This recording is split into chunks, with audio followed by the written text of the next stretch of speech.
Look at this photograph. In the center, riot police pin an individual, projecting a clear narrative of state aggression. But look at the far right edge. A bystander holds a smartphone, capturing the same violence. We're looking at a photograph of someone taking a photograph. We usually treat the camera as a mechanical eyeball, a passive, objective witness that simply records history exactly as it happens. However, that assumption is a historical trap. Cultural critics like Susan Sontag and historians like Jennifer Evans argue the opposite. The camera never acts as a neutral mirror. Instead, photography actively interprets, limits, and constructs the reality it claims to document. Every image we consume is governed by an ethics of seeing. This is the underlying framework of values and biases that dictates what subjects are considered worth capturing, who gets to hold the camera, and how the audience is trained to react. To understand how modern history is written, we have to trace how the camera evolved. It began as an instrument of top-down state control, used to categorize and manage populations, before marginalized subjects reclaimed the lens to document their own realities. Photographs are not passive records stored in an archive. They are active sites of political negotiation. To read them accurately, we must examine the power dynamics operating behind the viewfinder. Sontag approaches photography with a harsh philosophical axiom. The act of taking a picture is inherently an act of appropriation. A shutter violently slicing through a fraction of a second is an aggressive intervention. Life happens as a continuous flow of lived experience. The camera converts that flow into a static physical object. It takes a fleeting moment and makes it something you can possess, file away, or sell. This creates a strange paradox for the photographer. They must be physically present to capture an event, yet the act of recording demands they step back and refrain from intervening in the event itself. This dynamic leads to what Sontag calls atomization. This is the process where continuous historical reality is chopped into tiny, discrete units of visual information. Atomization destroys the functional continuity of history. By freezing a single moment, the photograph severs it from the chain of causes and effects that produced it. Multiply this process by billions of cameras, and you generate an image world. This is a secondary artificial environment constructed entirely of these disconnected visual fragments, demanding our constant attention. Before 1839, history was recorded through slower, deliberate processes: written text, paintings, oral traditions. Those mediums required explicit narration to explain how one event caused another. The modern image world bypasses that narration. It feeds us a constant stream of highly detailed surfaces. This creates a psychological illusion. We feel we possess deep, comprehensive knowledge of global events, while remaining completely ignorant of the systemic mechanics driving them. By fracturing reality into isolated snapshots, atomization makes the world appear infinitely manageable to those in power, effectively hiding the systemic forces that dictate human history.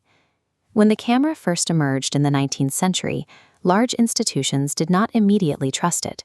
Early scientific and state bodies struggled with the inherent subjectivity of the photographer's perspective. Early anthropologists, for example, often rejected photography for racial and anatomical categorization. They argued the lens distorted proportions based on where the photographer stood, preferring geometric sketches they believed were completely devoid of human perspective. Moving into the 20th century, that skepticism vanished. The modern state recognized that the camera's ability to capture minute physical details could be weaponized to categorize, monitor, and control its population. This shift relied heavily on the physiognomic paradigm. This was a pseudo-scientific framework asserting that a person's moral character, social utility, and racial purity could be objectively deduced simply by measuring their facial features and body types. We see this methodology perfected in the photo books of Weimar Germany. Notice the clinical framing of this profile. The lighting is flat, the angle is rigid. It is designed entirely to isolate bone structure and facial geometry, presenting the subject as a biological specimen. When these portraits were arranged into rigid grids and published in mass-market books, they functioned as visual training manuals. They taught the general public how to scan faces in the street and immediately assign people to specific social and racial categories. That visual conditioning laid the necessary groundwork for the Third Reich. The Nazi state adopted these exact photographic methods to formalize their race science, using the camera to legally define who belonged to the nation and who was marked for elimination. In this context, the camera operates as an aggressive surveying tool. It acts as an extension of police and bureaucratic power, cataloging citizens into manageable data points. The institutional camera does not neutrally document a society. It forcibly constructs the visual boundaries of the other, enforcing state violence through the guise of objective science. But institutional power is only half the history of photography. Because cameras eventually became cheap and portable, marginalized subjects were able to hijack the technology to escape state narratives. This creates what scholars term the subaltern gaze.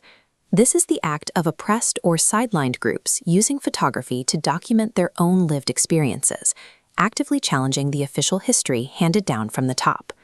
Look at this Stasi surveillance setup. It relies on hidden cameras and wiretaps, a clinical, one-way observation designed to strip citizens of their privacy. State photography thrives on this unequal power dynamic. We can see the subaltern gaze disrupting these dynamics as early as World War II. While the Nazi propaganda machine relied on images of absolute military perfection, German soldiers were carrying private pocket cameras into the field. The photo albums these soldiers compiled capture periods of boredom, mundane leisure, and messy, unheroic realities. These private, subjective records introduced deep ambiguities that fractured the state's polished ideological narrative of the war. During the Cold War, this reclamation of the lens became a matter of survival. Underground queer communities, specifically in divided Berlin, utilized photography to document a subculture that was heavily policed and legally suppressed. These clandestine images established archives of feeling. By circulating these photos within closed networks, marginalized individuals secured a visual proof of their own existence, validating identities the state was actively trying to erase. By the autumn of 1989, civilian photography completely subverted the state's media monopoly. In this image from Leipzig, a citizen captures the dense, overwhelming scale of the protests against the East German regime, an event the state media refused to broadcast. For those living under strict institutional control, triggering the shutter is a direct, ethical act of political resistance. It guarantees their reality survives the archive. It is tempting to assume that subjective, human-focused photography automatically generates empathy and reveals moral truths. The historical record shows that image meaning is far more unstable. Look at this photograph of a soldier's severe wound. The lighting is clinical, the subject positioned in strict profile. There are no emotional cues or battlefield context. Published originally in medical journals, its intent was purely diagnostic, documenting surgical progress to reassure the public. The meaning of a photograph is heavily dependent on its paratext, the captions, headlines, and physical context that surround the image and tell the viewer how to interpret it. In the 1920s, anti-war activists removed these images from their clinical medical journals. They redisplayed them with aggressive, sensational captions and presented them to the general public, the atrocities of mechanized warfare, successfully sparking widespread moral outrage. Yet Sontag warns that even moral outrage has a half-life. Repeated exposure to horrific images eventually exhausts our capacity to care. The visual shock wears off, and the atrocity simply becomes part of the familiar, everyday background noise of the image world. A photograph possesses no inherent ethical power. Its impact is entirely fragile, dictated by the ideological framework it is placed within and the political consciousness of the person looking at it. We return to the protest in Berlin. With a precise model for how photography functions, the layers of this image become legible. The photograph operates simultaneously as a pseudo-presence, allowing us to witness a clash we did not attend, and as a token of absence, reminding us that we are only looking at a flat, silent slice of a complex event that is already over. Visual evidence cannot construct a moral position on its own. A photo of a protest or a war zone or a medical crisis will only reinforce the political consciousness you already bring to the frame. This places a heavy burden on anyone studying history and anyone consuming modern media.